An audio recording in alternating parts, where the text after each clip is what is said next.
အခုပြောမယ့် formula 17ခုကိုသိရင်အိတ်ဇဲကိုကျွမ်းကျင်ပြီးလို့မှတ်ယူလို့ရတယ်။ဒါဆိုရင်မေးစရာရှိတာဒီ formula 17ခုကိုကြက်ထားလိုက်ရင်ရပြီလား။ No ပါ။တကယ်လို့ကြက်ထားလိုက်ပြီဆိုရင်တော့သင်အိတ်ဇဲလုံးဝမတက်တော့ပါဘူး။ဒီ formula 17ခုကိုလေ့လာရင်းကနေအိတ်ဇဲမှာ formula တွေရဲ့နောက်ွယ်အလုပ်လုပ်ပုံနဲ့သဘောတရားတွေကိုသင်နားလည်အောင်ကြည့်ရမှာဖြစ်ပါတယ်။ formula တွေရဲ့အလုပ်လုပ်ပုံကိုနားလည်သွားတဲ့အခါများပြားလာတဲ့အိတ်ဇဲ formula တွေအကြောင်းကို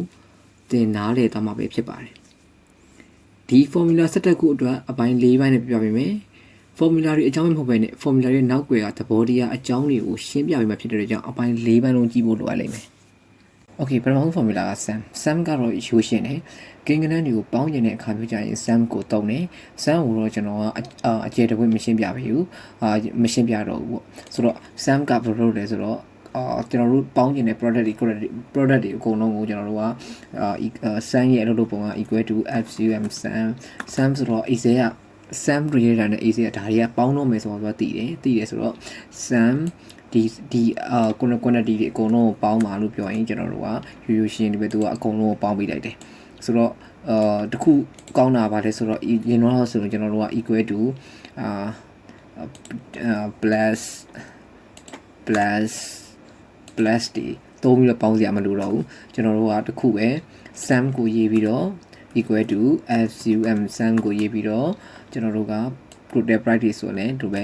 SUM sum ကိုရေးပြီးတော့ select ဆွဲပြီးတော့ပေါင်းချလိုက်ရုံပဲဆိုတော့ sum ကတော့သူ့ရဲ့လုပ်ပုံရိုးရှင်းလေးပဲ number တွေကိုပေါင်းတဲ့အခါကျရင်သုံးတယ်နာမည်တွေကိုပေါင်းတဲ့အခါမျိုးကျရင်တော့သုံးလို့မရအောင် sum ဆိုတာကသူ့ရဲ့ကိန်းဂဏန်းတွေကိုပေါင်းတဲ့အခါမျိုးကျမှပဲသုံးလို့ရလိမ့်မယ်ဆိုတော့ sum ကတော့ဒီလောက်ပါပဲ Okay ဒုတိယတစ်ခုကကျွန်တော်တို့ SUMIF ကကြတော့ဘယ်လိုလုပ်တာလဲဆိုတော့ဥပမာထားပါတော့ကျွန်တော်ကD1 ထဲမှာရှိတဲ့ကျွန်တော်တို့ရဲ့D1 တစ်ခုထဲမှာကျွန်တော်တို့ရဲ့ရောင်းရငွေတွေကိုကျွန်တော်ကပေါင်းကျင်တဲ့အခါမျိုးကျရင် SUMIF နဲ့ပေါင်းလို့ရတယ်ဥပမာထားပါတော့ SUMIF နဲ့ပေါင်းလို့ရတယ်ဆိုတော့ SUMIF ကကြတော့နှစ်ခုကိုကတ်ထားတာပေါ့လေ sum နဲ့ if နဲ့ကိုနှစ်ခုရောထားလို့သတ်မှတ်လို့ရတယ်ဘယ်လိုရောထားရလဲဆိုတော့ sum ပေါင်းမယ် if လျင်တူလျင်ပေါင်းမယ်ဒါလျင်ဒါပေါင်းမယ်ဆိုတော့အဓိပ္ပာယ်မျိုးကိုတက်ရောက်တယ် Okay အဲ့ဒါဆိုတော့ကျွန်တော်ကဒီမှာ sum if နဲ့တစ်ခုပေါင်းကြည့်အောင် equal to SUM sum if sum if မှာဆိုရင် तू ကformula တွေမကြက်ပါနဲ့ဘာကြောင့်မကြက်ပါလဲဆိုတော့ဒီအောက်မှာကျွန်တော်တို့ကိုသူ့ရဲ့ formula ရေးလိုက်တာနဲ့ formula ရဲ့အောက်မှာသူ့ရဲ့ formula မှာပါမယ်အချက်လက်တွေကိုသူကဒီအောက်မှာရေးထားပေးတယ်ဥပမာထားပါတော့ range လို့ရေးထားပေးတယ်ဆိုတော့ကျွန်တော်တို့ကတိကျအောင်တစ်ခုက range တစ်ခုကိုကျွန်တော်တို့က select ပေးရတော့မယ်ပြီးရင် criteria အဲ့ဒီ range ထဲမှာဘယ် criteria နဲ့ညီချင်တာလဲဆိုတဲ့ဟာကိုကျွန်တော်တို့ကသူတို့ criteria သတ်မှတ်ပေးရမယ်ပြီးရင်ဘာလို့ဆိုတော့ဘယ် product တွေကိုပေါင်းချင်တာလဲဆိုတဲ့ sum range ဆိုတဲ့ဟာတစ်ခုကိုသူကအောက်မှာရေးထားပေးတယ်ဆိုတော့ formula တွေမကြက်နဲ့ကျွန်တော်လည်းမကြက်ထားဘူး formula တွေကြက်တဲ့အခါ formula တွေကြက်တာနဲ့မရဘူး formula တွေအများကြီးရှိတယ်ကြက်ထားရင်မပြီးနိုင်တော့ဆိုတော့ဒီအောက်မှာကျွန်တော်တို့မှာသူဥမာတွေရေးထားပြီးသားဆိုတော့ကျွန်တော်ဥမာ sum if ပြီးရင်ကျွန်တော်က range ကိုရွေးပါဆိုတော့ကျွန်တော်ကဒီတွေကို range ရွေးလိုက်မယ်ပြီးရင်ကျွန်တော်ကဒါဘာလုပ်မလဲဆိုတော့ comma ကုတ်တဲ့ပြီးရင် criteria တခုကိုရွေးဆိုတော့ကျွန်တော်ကဒီတွေက D1 D2 ဆိုတဲ့ဟာတွေတွေကကျွန်တော်က D1 ကိုလိုချင်တာဒါနဲ့တူတာကိုလိုချင်တာပြီးရင်ဘာကို comma ကုတ်မယ်ပြီးရင် sum rate ဘာကိုပေါင်းချင်တာလဲ D1 နဲ့တူရဆိုဘာကိုပေါင်းချင်တာလဲဆိုတော့ကျွန်တော်ကဒီ quantity တွေကိုပေါင်းချင်တာ Okay ဒါဆိုရင်ကျွန်တော်ခွင့်ပေးလိုက်တော့မယ်ဆိုတော့ D1 မှာရောင်းရငွေ100ရောင်းရတဲ့နှုန်းက100ရှိတယ် product အခု100ရောင်းရတယ်အဲဆိုတော့ကျွန်တော်မှန်ကျွန်တော်ပြင်ကြည့်အောင် D1 ပေါ့လေဒါ D1 ပေါ့ D1 မှာကျွန်တော်ရောင်းရတာဘယ်လောက်ရှိသလဲဆိုတော့100ရှိတယ်တဲ့ Okay ဒါဆိုဒါကိုဒီ D1 တစ်ခုလေးကိုကျွန်တော်ခဏတော့ပေါင်းကြည့်အောင်ဒီမှာ equal to SUM sum D1 ဆိုတော့ 70ပေါ့နော်70ကျွန်တော်ပေါင်းကြည့်လိုက်မယ်ပေါင်းကြည့်လိုက်တဲ့အခါမှာ100ရှိပါတယ်ဆိုတော့ sum if က D1 မှာရှိတဲ့ဟာကိုဒါဆိုရင်ကျွန်တော်တို့ကဒီတွေက D1 နဲ့တူတယ်ဆိုရင်ဒီ quantity တွေကဟာကိုပေါင်းလိုက်တာပါဆိုတော့ဒါဆိုရင်ကျွန်တော်တို့ကဒီ D နေရာကိုသွားပြင်လိုက်တယ်ဆိုရင် D2 လို့ပြင်လိုက်ရင် D2 ကဟာတက်ပေါင်းနိုင်မယ်ဥပမာထားပါတော့D2 ကိုပြင်လိုက်မယ်ပြင်လိုက်တဲ့ခါကျရင် D2 ဟာကိုသွားပေါင်းပြီးတယ် D2 မှာ68ခုရောင်းရပါတယ်ဆိုတော့ကျွန်တော်တို့အဲ့ဒါတွေကိုတစ်ခုချင်းစီလိုက်ပေါင်းနေကြမလို့ သူ့ရဲ့ SUM if ကိုသုံးလိုက်တာ ਨੇ day 1မှာဘယ်နှခုရောင်းရထားလဲဆိုတဲ့ဟာကိုအလွယ်တကူပေါင်းကြည့်လို့ရတယ် day 2မှာဘယ်နှခုရောင်းရထားလဲဆိုတော့အလွယ်တကူပေါင်းပြီးတော့ကြည့်လို့ရတယ် okay ဒီတိုင်းပဲကျွန်တော် total price ကိုလည်းပေါင်းနိုင်မယ် equal to SUMF if is SUM if range လို့ပြောတဲ့အတွက်ကြောင့် day တွေကဒီ day နဲ့တူတယ်ဆိုရင်ကျွန်တော်တို့ price တွေကိုပေါင်းမယ် SUM range ဆိုတဲ့အတွက်ကြောင့် price တွေကိုပေါင်းမယ် okay ဒါဆိုရင်ကျွန်တော်က day 2မှာရောင်းရငွေ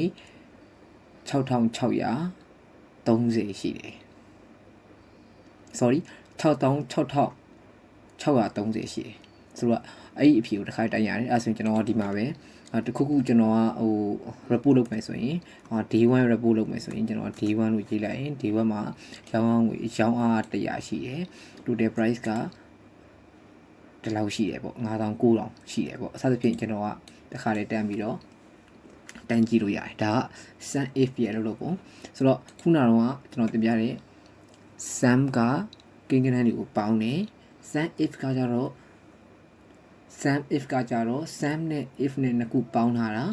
ဆိုတော့ SUM ကပေါင်းမယ် if ကလျင်2လျင်ပေါင်းမယ်လို့အကြမ်းများပဲသတ်မှတ်ထားလို့ရတယ်ဆိုတော့2လျင်ပေါင်းမယ်ဆိုတော့ဘာတွေ2လျင်ပေါင်းပါလဲခုနကဆိုရင်ကျွန်တော်က day 1နေ2လျင် quantity ကိုပေါင်းမယ် day 1နေ2လျင် total price တွေကိုပေါင်းမယ်စသဖြင့်ကျွန်တော်တို့သတ်မှတ်ခဲ့ရတာဖြစ်တယ်ဆိုတော့ဒီလောက်ဆိုရင် SUM if ရဲ့လို့ပုံသိသွားလိမ့်မယ်ထင်တယ် okay နောက်တစ်ခုကကြတော့ SUM if ကိုမှ as ပါတဲ့ is okay SUM if ဆိုတော့ကျွန်တော်တို့ကခုနကတော့သဘောတရားကိုပြင်ဆင်ကြမယ် SUM ဆိုတာပေါင်းမယ်ဟုတ်ပြီနော်နောက်တစ်ခုက SUM if ဆိုတော့ SUM ရဲ့ if ကိုကျွန်တော်တို့ခွဲမှတ်ခဲ့တယ် SUM ပေါင်းမယ် if ဆိုတော့လျင်2လျင်ပေါင်းမယ်အခုကျတော့ဗာလဲဆိုတော့ SUM if ကိုမှ as ပါဖြစ်တဲ့အတွက်ကြောင့်ပေါင်းမယ်ဒီဟာဟို2လျင်ပေါင်းမယ်ဆိုတော့အများကြီးသဘောမျိုးကိုတက်ရောက်သွားလိမ့်မယ် okay အဲ့ဆိုရင်ကျွန်တော်တို့ကပေါင်းကြည့်အောင် SUM if ဒါဆိုရင်ကျွန်တော်တို့က day 1မှာရှိတဲ့ Apple product ကိုပဲသိကျင်တာဆိုရင် equal to ကျွန်တော်က SUM if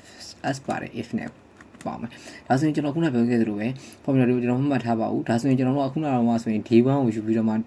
day 1နဲ့2လျင်လို့ကျွန်တော်တို့ကရေးခဲ့တာဒါဆိုတော့မတူတော့ဘူး SUM rate ကိုကျွန်တော်အရင်ဆုံးယူရမယ်တဲ့ဆိုတော့အဲ့ဒါဆိုရင်ကျွန်တော်တို့ကပေါင်းမဲ့ range ကဒီ range ကိုပေါင်းပါ quantity ကိုပေါင်းပါပြီးရင်ဘာလဲဆိုတော့ okay criteria rate 1လိုချင်တဲ့ criteria ရဲ့ range เนาะ range ဆိုတော့ကျွန်တော်တို့ range ကိုဆက်လက်မှတ်မယ် okay ဒီ day တွေကအဲ့ဒီကဘာလို့လိုချင်တာလဲဆိုတော့ဒီမှာကျွန်တော်တို့က criteria ဆိုတော့ဒါနဲ့တူရင်နောက်ထပ် criteria 2တဲ့ criteria range 2တဲ့ဆိုတော့ဘာလို့လဲဆိုတော့ကျွန်တော်တို့က product တွေက comma criteria 2ပါတဲ့ဆိုတော့ကျွန်တော်တို့က Apple ပေါ့လေဒီဘက်ကဆိုတော့ဒါဆိုရင်ကျွန်တော်တို့ကပေါင်းလို့ရပြီနောက်ထပ်လည်းဆက်ပေါင်းလို့ရတယ် criteria range 3 range 4အများကြီးပေါင်းသွားလို့ရတယ်ထားရတော့ဒါဆိုရင်ကျွန်တော်တို့ကနှစ်ခုလောက်ပဲပေါင်းပြလိုက်တော့မယ်ဒါဆိုရင် day 1မှာ Apple က48ခုရောင်းရပါတယ်တဲ့ဟုတ်လားမသိကြည့်အောင်ကျွန်တော်တို့ Apple က day 1မှာ Apple က2ခုရှိတယ်ဆိုတော့ Apple ရဲ့ product က day 1မှာ Apple product က3ခုရှိတယ်ဆိုတော့ဒါဆိုရင်ကျွန်တော်တို့က48ခုရှိလိမ့်မယ်10 30 48ခုရှိလိမ့်မယ် okay ဒါဆိုရင်ကျွန်တော်တို့ကနှစ်ခုခုနကတော့လို့ဆိုရင်တစ်ခုတည်းကိုပဲကျွန်တော်တို့က day 1ဟာ SUM if တုန်းကတစ်ခုတည်းကိုပဲကျွန်တော်ပေါင်းတာ SUM if က as ပါတဲ့ဟာကြတော့ကျွန်တော်တို့ကတစ်ခုထပ်ပို့ပြီးတော့အများကြီးတစ်ခုခုရတဲ့ဟာမျိုးတွေကြာရင်ကျွန်တော်တို့ကပေါင်းလို့ရတယ်ဆိုတော့day 1တွေက Apple တွေက iPhone 30ကိုပေါင်းမလားအဲ့ဒါဖြင့်တခုခုကိုထပ်လို့ခြင်းတဲ့ category တွေကိုထပ်လို့ခြင်းတဲ့credit တွေအများကြီးကိုသူကတခါတည်းထည့်ပြီးတော့ပေါင်းလို့ရတယ်တခုတည်းပို့ပြီးတော့ကိုယ့်ရဲ့ credit တခုတည်းပို့တယ်ဆိုရင် SUM if as ပါတဲ့ is ကိုသုံးလို့ရတယ် SUM if ရဲ့လို့ကောင်ကတခုတည်းပို့တဲ့ credit တွေကို2လျင်ပေါင်းမယ်လို့အဓိပ္ပာယ်သတ်မှတ်လို့ရတယ် okay ဒါဆိုနောက်ထပ်ကျွန်တော်တို့ဒီ total price လေးကိုရေးကြည့်အောင် equal to SUM SUM if is SUM if ကကြတော့ SUM range ကိုရင်ဆုံးရွေးရမယ်ဆိုတော့ကျွန်တော်တို့က SUM range ကဒါကို SUM မယ် ပ ပြီး criteria rank 1ပထမဆုံးတစ်ချက်လိုချင်တဲ့ criteria rank 1ကဘာလဲဆိုတော့ဒီတွေကဒီ A16 နဲ့တူရဆိုရင် product တွေက P16 နဲ့တူရဆိုရင်ပေါင်းမယ် okay ဒါဆိုရင်အဲ့ဒီမှာဆိုရင်34,240ရှိပါတယ်ဒါဆိုရင်ကျွန်တော်တို့ရဲ့မှာပြင်လိုက်လို့ရတယ်ထားပါတော့ကျွန်တော်တို့က Samsung ပေါ့လေဒီနေရာမှာကျွန်တော်တို့က Apple Mobile Samsung ကိုသိချင်နေဆိုရင် Samsung ရဲ့ product ကိုလာပြပေးလိမ့်မယ်ဆိုတော့အလွယ်တကူပဲကိုကဘယ် product ရဲ့ဘယ်ဒီကဟာကိုကြည့်ချင်လဲဆိုရင်အလွယ်တကူပဲကျွန်တော်တို့ကကြည့်လို့ရတယ်ဒါဆိုရင် Sam နဲ့ဒီမှာတော်တော်လေးကျွန်တော်တို့ report လုပ်တဲ့အခါမှာတော်တော်လေးအဆင်ပြေလုပ်နိုင်နေပြီလို့ထင်တယ်ဆိုတော့နောက်ထပ် formula တွေကိုထပ်ပြီးတော့လေ့လာဖို့တော့လိုတယ်နောက်ထပ် formula တွေကဘယ်လိုလုပ်တာလဲဆိုတော့သိဖို့လိုတယ်formula တွေကိုချက်ထားကြမလို့ formula တွေအောက်မှာကျွန်တော်တို့က formula တစ်ခုရေးလိုက်တာနဲ့ formula တွေအောက်မှာသူကဘာတွေထည့်ပေးရမလဲသူ့ကိုဒီ formula ထဲမှာသူဘာတွေထည့်ပေးရမလဲဘယ်ဟာဝင်လုံးထည့်ပေးရမလဲဆိုတဲ့ဟာတွေကိုအောက်မှာ outline နေနဲ့ပြထားပြီးသားဖြစ်တယ်ဆိုတော့ formula တွေချက်ထားကြမလို့ဆိုတော့ sum ကအလုပ်လုပ်ပုံကိုသိထားဖို့လိုတယ် sum if ကလုပ်လုပ်ပုံသိဖို့လိုတယ် sum if s ပါတယ် sum if ရဲ့လုပ်လုပ်ပုံသိဖို့လိုတယ်ဆိုတော့ဒီ formula တစ်ခုရဲ့အလုပ်လုပ်ပုံကိုသိတယ်ဆိုရင်ပဲကျွန်တော်တို့ဒီ formula ကိုဘယ်နေရာမှာအသုံးချရမလဲဆိုတာကိုကိုယ့်ကိုထပ်ပြီးတော့ထပ်စဉ်းစားသွားရင်ရပြီ okay ဆိုတော့နောက်ထပ်လူကြိုင်မှာဆက်တွေ့ကြမယ်